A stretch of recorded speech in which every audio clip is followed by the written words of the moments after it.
تیسری اور آج کی آخری بات، باقی اور بھی باتیں ہیں نیکسٹ جمعے میں انشاءاللہ ہوں جو ضروری ہے، اور میں دکھ کے ساتھ کہتا ہوں ہمارا پاکستان کا ماحول ہی خراب ہوتا جا رہا ہے۔ چند بندے ہیں، چند مساجد ہیں کہ جو اس چیز کا اہتمام کرتی ہے، لیکن بہت سے ایسے ہیں ان کے دماغوں میں، ان کے ذہنوں میں، ان کے دلوں میں ایک فلسفہ ڈال دیا گیا ہے، اور وہ یہ ہے کہ کون سا قرآن مجید جو ہے رمضان المبارک میں پورا پڑھنا جو ہے فرض کر دیا گیا ہے، کون سا قرآن جو ہے رمضان المبارک میں پورا سننا فرض کر دیا گیا ہے۔ اور یہ ممی ڈیڈی نوجوان جو پی ایس ایل دیکھنے کے لیے پوری راتیں جو ہے جاگ کر کے گزارتے ہیں، اور کہیں اگر انڈیا اور پاکستان کا میچ آ جائے، قطار میں اگر کھڑا ہونا پڑے، پوری رات کھڑے ہو کر کے اس میچ کا لطف اٹھاتے ہیں، لیکن ایک گھنٹہ آدھا گھنٹہ قاری کے پیچھے، وہ قاری جو دور دراز سے سفر کر کے آتے ہیں، وہ قاری قرآن جو پورا سال اس قرآن کو یاد کر کے ان لوگوں کو سنانے کے لیے، اور پورا دن جو ہے اپنی تمام تر مصروفیات چھوڑ کر کے یہاں پہ جو ہے ڈیوٹی دیتے ہیں کہ ہم نے قرآن سنانا ہے، جن کو قرآن نہیں آتا ان کو ہم نے لے کر کے چلنا ہے، لیکن یہ نوجوان سب سے پہلے جو ہے بھاگ جاتے ہیں چھوڑ کر کے۔ فلسفہ کیا ہے؟ جی رمضان میں روزے ہی کافی ہیں، کون سا راتوں کو قرآن کا جو ہے کہا گیا ہے؟ آؤ میں آپ کو بتاتا ہوں کہ رمضان المبارک میں قرآن پڑھنا یہ قرآن کا مہینہ ہے۔ شہر رمضان الذی انزل فیہ القرآن، مہینے کا تعارف کس سے کروایا؟ کہ یہ وہ مہینہ ہے کہ جس میں قرآن کا نزول ہوا ہے، اور یہ قرآن، یہ ماہ رمضان جب قرآن کا مہینہ ہے، اس میں قرآن پڑھنا بھی جو ہے یہ سنت رسول صلی اللہ علیہ وسلم ہے، اور عام نہیں بلکہ اس قرآن کو دوسروں کو سنانا یہ سنت مصطفیٰ ہے۔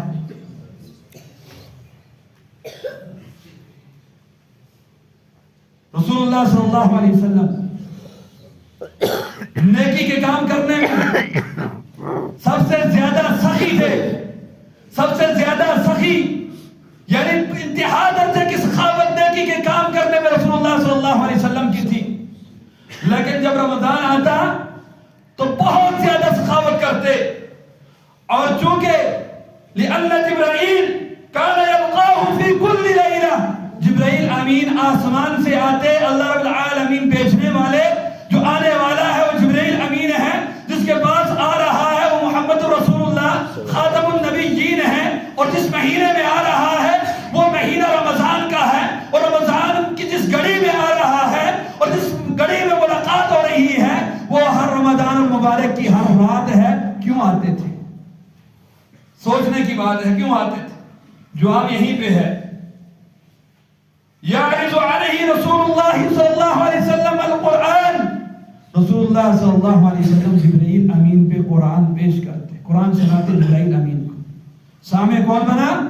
اللہ رب العالمین کی طرف سے بھیجا ہوا فرشتہ، فرشتہ آسمان سے رمضان المبارک کی راتوں کو قرآن سننے کے لیے زمین پہ آ جائے، اور میں اور آپ مسلمان ہوتے ہوئے بڑے دعویٰ کرتے ہوئے ہم جو اپنے گھروں سے اٹھ کر کے مسجد میں آنا گوارا نہ کریں، مسجد میں آ کر کے باغنا جو ہے شروع کر دیں۔ آج تراویح لمبی ہوگی، آج ایسے ہو گئے ویسے ہو گئے، میرے بھائی ایک گھنٹہ نہیں لگتا ایک بارہ سنتے ہو، پورا سال ہم قرآن کو کتنا ٹائم دیتے ہیں؟ یہ ذرا سوچئے اپنے آپ سے، میں اپنے آپ سے پوچھوں، آپ اپنے آپ سے پوچھیں، پورا سال ہم قرآن کو کتنا ٹائم دیتے ہیں؟ اور رمضان آئے اس میں بھی ہم قرآن صحیح طریقے سے پڑھ نہ سکیں۔ قرآن نازلہ ہمیں آتا ہے لیکن تلفظ کی غلطیاں الگ ہیں، معنی ہمیں نہیں آتا، بہت سے مسائل ہیں، اور اگر قاری قرآن کوئی اچھے لہجے میں اچھے تلفظ کے ساتھ ہمیں قرآن سنانا چاہے کہ ہم اپنی غلطیاں بھی دور کر سکیں تو تب بھی ہمیں جو فرصت نہ ملے۔ رسول اللہ صلی اللہ علیہ وسلم نے فرمایا اقرأوا القرآن فإنه يأتي يوم القيامة شفيعا لأصحابه، قرآن کو پڑھا کرو، یہ قرآن مجید قیامت کے دن قرآن پڑھنے والے کے لیے سفارش کرے گا۔ ابو ہریرہ رضی اللہ عنہ بیان کرتے ہیں، دو حدیثیں بیان کر کے بات ختم کرتا ہوں، کہ خرج رسول اللہ صلی اللہ علیہ وسلم فَإِذَا أُنَاسٌ فِي رَمَضَانِ يُصَلُّونَ فِي نَاحِيَةِ الْمَسْجِدِ کہ رسول اللہ صلی اللہ علیہ وسلم نکلے، دیکھا مسجد نبوی کے کونے میں کچھ لوگ نماز پڑھ رہے ہیں باجماعت. پوچھا ما ہؤلاء، ان لوگوں کو کیا ہو گیا ہے، یہ کیا کر رہے ہیں؟ اللہ اکبر. صحابہ کرام نے جواب دیا، فقیر کہا گیا ہؤلاء ناس لیس معهم قرآن، یہ لوگ ہیں بیچارے قرآن کا علم نہیں ہے، قرآن ان کو یاد نہیں ہے. ابی بن قعب، اور ابی بن قعب جو ہے یصلی، نماز پڑھا رہے ہیں اور یہ ابی بن قعب کے پیچھے نماز پڑھ رہے ہیں. نبی علیہ السلام نے کہا اصابوا ونعم ما صنعوا، یہ جو ہے درست طریقہ کار اس کو انہوں نے اپنایا ہے، درست بات کو یہ پہنچے ہیں اور یہ جو کچھ انہوں نے کیا ہے بہت ہی اچھا کیا ہے. یہ ابی بن قعب وہ تھے جو قاری قرآن تھے. معلوم یہ ہوا کہ قاری قرآن کے ذریعے سے نماز تراویح کا اہتمام کرنا یہ رسول اللہ صلی اللہ علیہ وسلم کی سنت فعلی جہاں پہ ہے وہاں پہ سنت تقریری بھی ہے. کبھی ہم نے غور کیا؟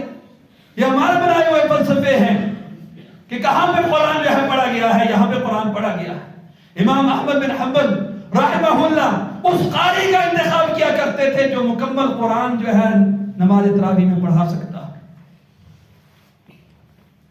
عبدالسلام بستوی رحمہ اللہ سے کسی نے پوچھا رمضان المبارک کی نماز تراویح میں قرآن پڑھنا کیا ضروری ہے، سنت ہے، کیا ہے؟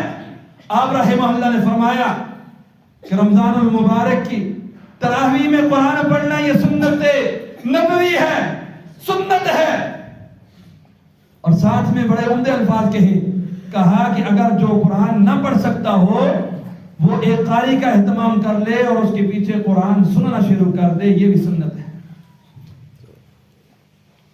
آؤ آپ اپنا موازنہ کریں کہ ہم نے روزے کا اہتمام تو کر لیا لیکن روزے کے ساتھ ساتھ کیا ہم نے قرآن کا بھی اہتمام کیا ہے یا نہیں کیا؟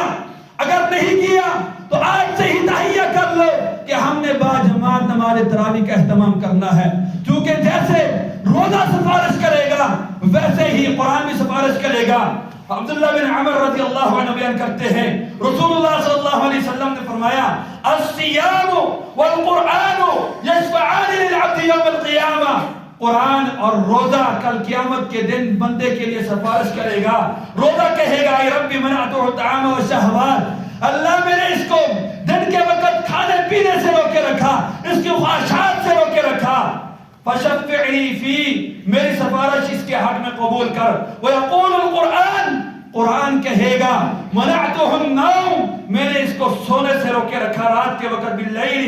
فشفعنی فی، میری سفارش اس کے حق میں قبول فرما. قال فیشفعان، ان دونوں کی سفارش قبول کر لی جائے گی. یہاں پہ الفاظ نوٹ کیجئے کہ قرآن کیا سفارش کرے گا، میں نے اس کو کس چیز سے روکے رکھا. منعتہ النوم، رات کے وقت نیند سے روکے رکھا.